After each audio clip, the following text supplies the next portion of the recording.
qual o significado dessas duas genealogias de Jesus para a história humana?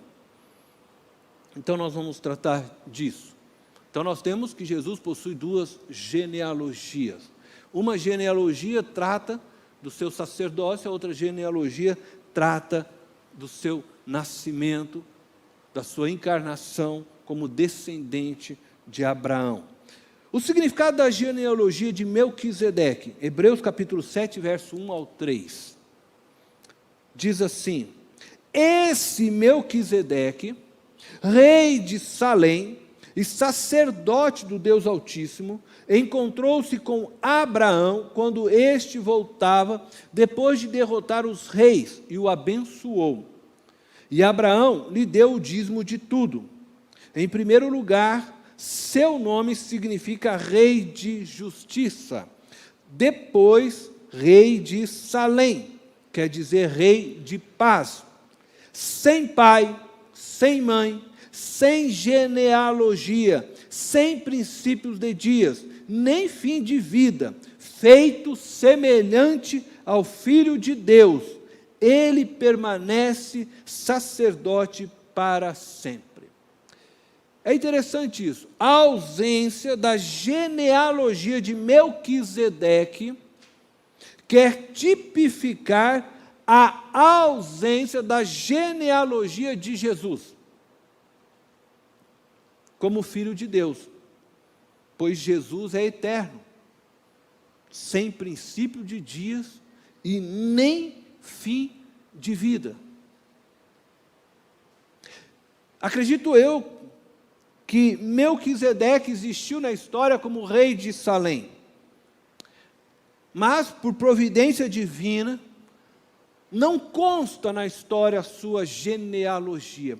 Não foi achado nada a respeito dele, porque Deus intentava desde o início que ele fosse um tipo, uma figura representativa do próprio Filho de Deus.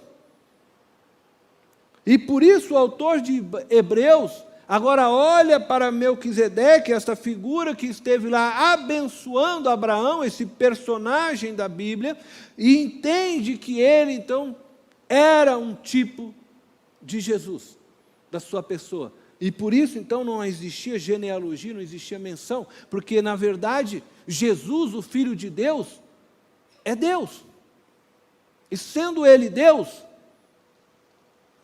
Ele existe desde todo o tempo, Ele é eterno. Então não existe o início, não existe o fim. O próprio Jesus diz que Ele é o alfa e o ômega. Ele é o princípio e o fim. E a menção do significado que o autor faz questão de fazer do nome Melquisedeque e Salém também tipifica o Messias, pois de fato, Jesus, o Messias, é aquele que vem para estabelecer justiça e paz. Melquisedeque significa rei de justiça. E Salém significa paz. Salém, mais tarde, se torna a cidade de Jerusalém. O escritor de Hebreus não afirma que Melquisedeque era Jesus, o Filho de Deus. Pelo contrário, quando nós lemos no versículo 3, ele apenas reconhece as semelhanças existentes em seus ministérios. Por isso ele diz: sem pai, sem mãe, sem genealogia, sem princípios de dias, nem fim de vida, feito semelhante ao Filho de Deus. Então ele reconhece Melquisedeque como um tipo de Jesus, e não Melquisedeque como Jesus pré-encarnado. Eu quero ler junto com vocês ainda Hebreus capítulo 7, agora do verso 4 ao verso 10, para que nós possamos entender mais sobre Melquisedeque. Diz assim: considerem a grandeza desse homem, se referindo a Melquisedeque, Até mesmo o patriarca Abraão lhe deu o dízimo dos despojos. A lei requer dos sacerdotes, dentre os descendentes de Levi, que recebam o dízimo do povo, isto é, dos seus irmãos, embora estes sejam descendentes de Abraão. Este homem, porém, que não pertencia à linhagem de Levi, recebeu os dízimos de Abraão e abençoou aquele que tinha as promessas. Abraão recebeu a promessa de Deus. Junto com Abraão, toda a sua descendência. E Levi, descendente de Abraão, recebe esta promessa. E todas as demais tribos de Israel pagavam seu dízimo a Levi, isto é, a toda a tribo de Levi. Agora preste atenção que ele vai afirmar, porque Abraão paga o dízimo a Melquisedeque. E entende-se desta forma que Levi também paga o dízimo em Abraão a Melquisedeque, por ser seu descendente. E aí então ele vai fazer a seguinte afirmação no versículo 7. Sem dúvida alguma, o inferior. Então ele está dizendo que Abraão, o sacerdócio gerado por Abraão é inferior, porque ele diz que, sem dúvida alguma, o inferior é abençoado pelo superior. No primeiro caso, quem recebe o dízimo são homens mortais. No outro caso, é aquele de quem se declara que vive.